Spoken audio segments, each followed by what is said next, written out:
You know what time it is? Barbie Fashionista time! My favorite playline, Barbie line. Have these dolls been out for quite some time? Yes. Am I just now opening them up today? Also, yes. Are you gonna join me? I guess you'll have to decide that.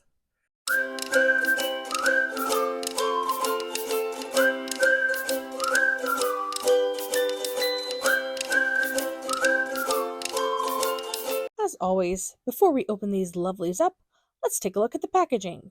The dolls are in colorful packaging with a bee pattern to the backing.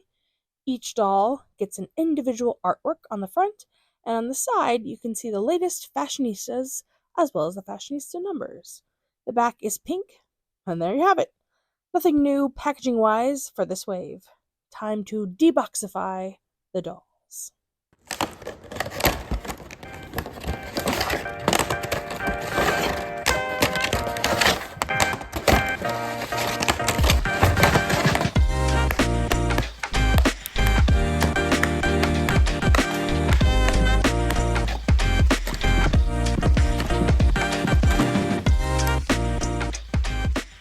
Our first fashionista to examine is Fashionista 237. There always has to be a Millie, and this one is on the standard original body as Millies typically are. She has the closed mouth Millie sculpt, which I definitely prefer over the regular Millie sculpt. I really like her hairdo also. It's partially pulled up with the ends curled. Blonde also, of course, and the pixelization is not bad. 237 wears a powder blue dress with a scalloped hem and bows printed as the pattern. It both ties at the neck and velcros in the back. Plus, the front has a giant blue bow, in case you hadn't grasped that the theme of this doll is bows. Even though the edge is not hemmed, I think it's a very successful outfit. The bows continue into the doll's accessories, which is a black plastic bow clip, and she also has powder blue bow heels. Try and say that 3 times fast, which I think suit the look. Millie dolls generally aren't my favorite in a fashionista lineup, but I think they did a good job with her. And all of these elements add up to make me think of Sabrina Carpenter. Something about the cutesy outfit and the bouncing blonde curls really reminded me of the pop star. Next up, Fabulous Fashionista 238. This doll has a petite body and the Fashionista 182 face sculpt. She has brown eyes and some pixelization in her face paint. To me, this face sculpt can get too cartoony depending on the face paint, but I like it here. If 237 was giving Sabrina Carpenter, 238 is giving Ariana Grande x Wicked inspiration to me. Her pink hair is very soft with a pearl-shaped barrette, which also makes me think of Glinda's outfits. Speaking of outfits, 238 wears a pink dress with a pink printed flower attached to the bodice. The flower is very large and kind of outrageous, but in a good way. The back of the dress velcros and has clear straps to give the strapless illusion to this dress. 238 wears costumey, strappy, pointy shoes that, again, add up to Glinda from Wicked, aka Ariana Grande. I just love how cohesive 238's design is. This doll is beautiful and unique, which are two things that I look for in a fashionista, so she is a keeper for me. Now, on to Fashionista 239, who was yet another fashionista I was excited for this wave. She is on an original body with high-heeled feet. 239 sports one of my favorite new face molds, the Taya face mold. It is pixelated, but I haven't seen this Taya sculpt with this skin tone or this face paint, so I really like that. She has painted baby hairs and a side part in her long brown hair. Moving on to her outfit, it is a bold style of dress in glittering silver with a fringed hem. The dress also has cutouts at the waist on both sides and flared sleeves that are attached to the side of the dress. It makes me think of a country musician's glam stage outfit. It does also Velcro in the back. And to complete the country vibe, 239's accessory is a cowboy hat in white that is a little small for her head. Also, she's wearing cowboy boots, of course. I really like this face mold and this doll. To continue the pop star references, 239 seems to be inspired by Beyonce's Cowboy Carter era, and I'm loving it. Our next beauty to review is Fashionista 240. She's our first curvy of this wave, which always makes me happy.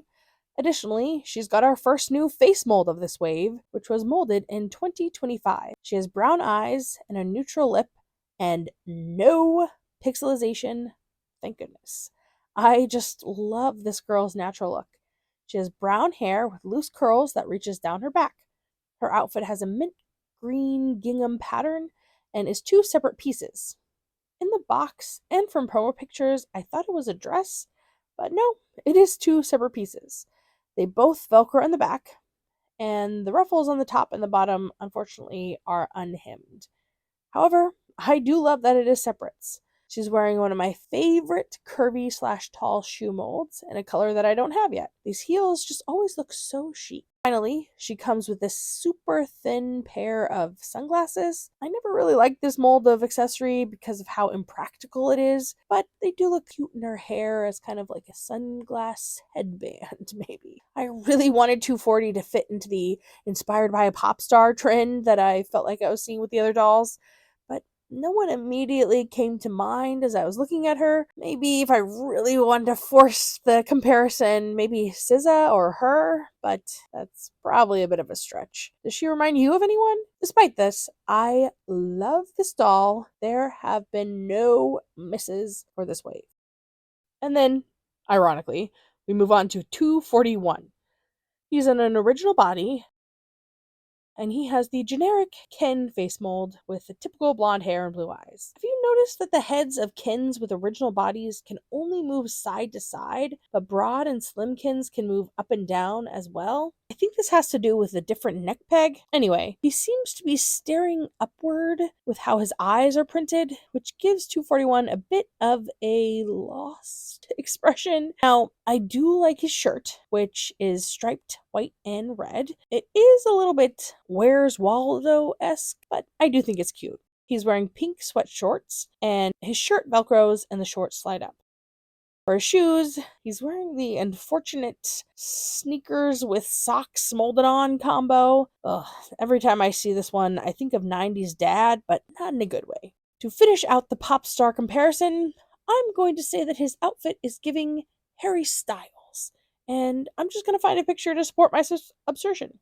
See? Look. See this one? Yep. Harry Styles. For 241, the best part is his shirt. And I could leave the rest. And there you have it. The latest wave of Barbie Fashionistas. We interrupt your regularly scheduled programming to announce that Mattel is pumping out Fashionistas faster than I can open and review them.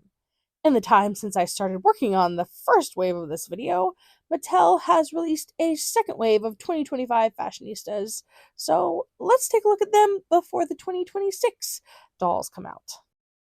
The packaging is the same as before, with a beveled side and the current lineup of Fashionistas pictured on the other side. Each doll comes with a unique artwork, which I like to collect, so I always harvest them from the packaging. First up of the second wave of 2025 Fashionistas is Fashionista 242. She is on the Brooklyn or athletic body type with the unique feature of an insulin pump and monitor.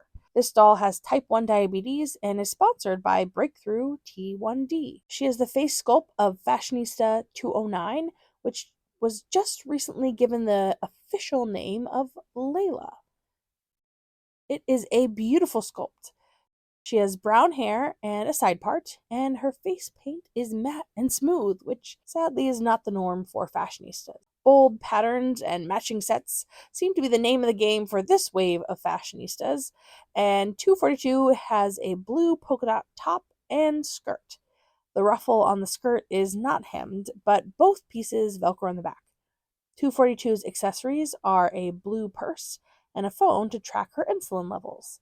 I love all the added details they've given this doll.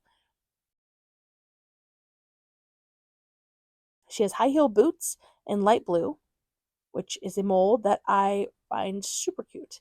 And I love how it matches the rest of the outfit.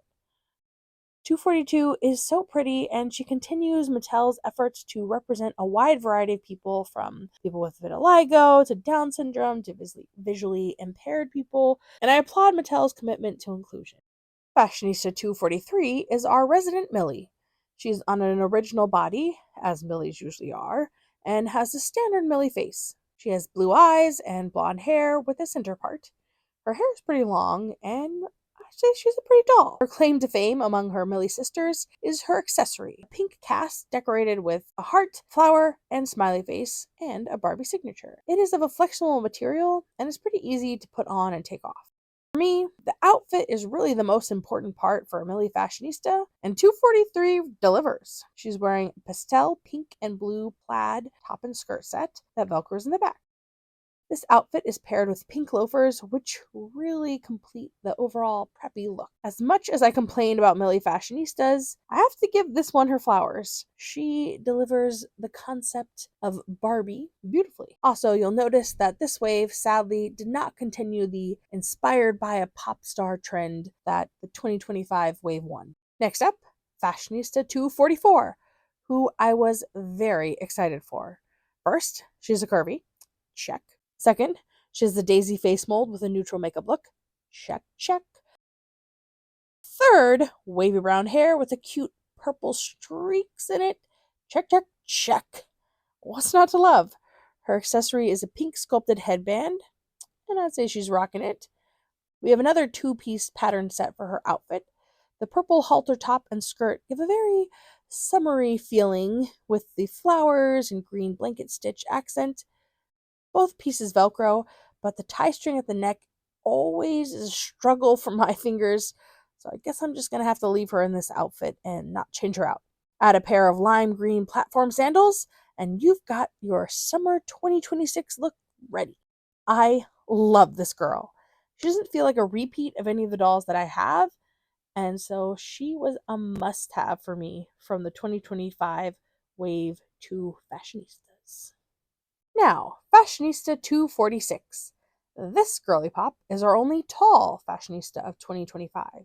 She has the Gia face mold, and I love how soft her makeup is. Look at her cute beauty mark. She has long, straight black hair with brown streaks. Her accessory is a red plastic necktie, and she wears a faux strapless dress with a metallic animal print.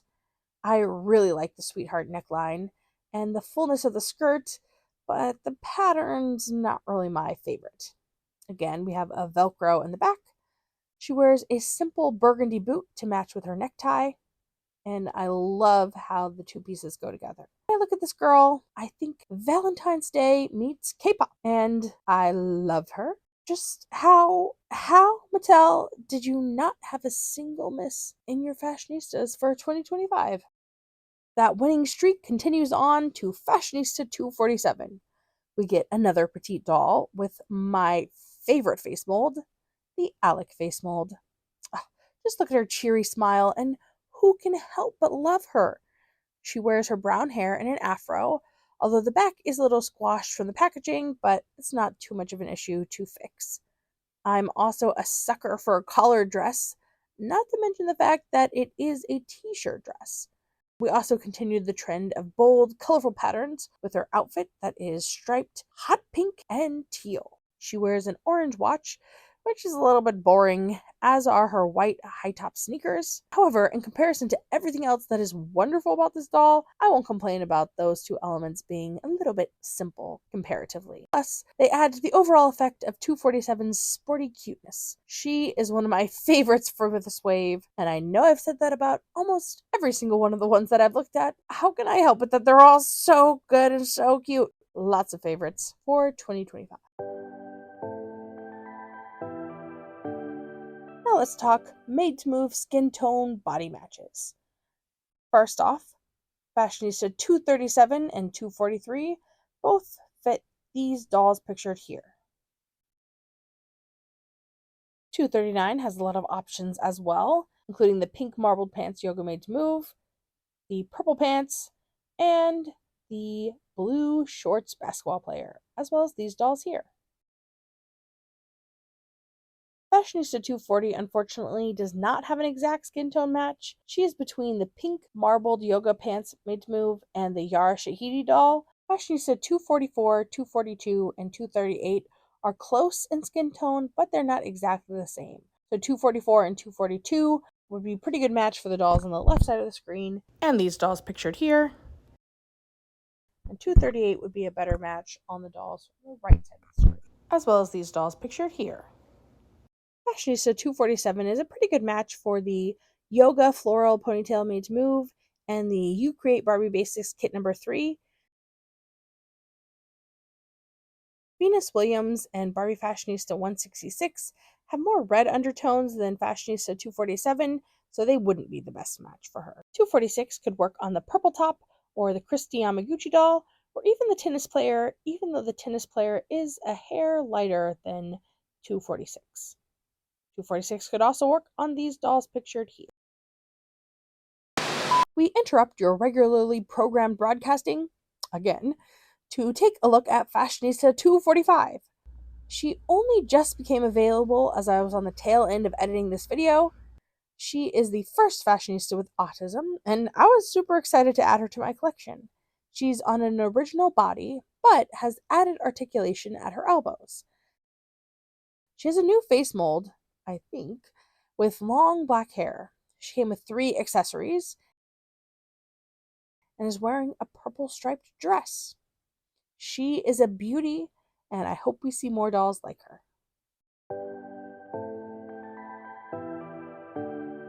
There are no misses in this current wave. All of the dolls are beautiful, well made, well designed. They look like new characters. I think it's really fun how all the dolls seem to have a musical artist inspiration, even if it was unintentional. Maybe I'm just kind of reading that into the line, looking at it, but I think it's a lot of fun. And since they're all so well made, I don't know that I can really pick a favorite. I mean, you know how I feel about the Millie and the Ken, but of the other 3, I don't know that I have a favorite. I think they're all really great. Which one was your favorite? What did you think about this line? As always, feel free to let me know in the comments down below. Thanks so much for watching, and I'll catch you in the next one.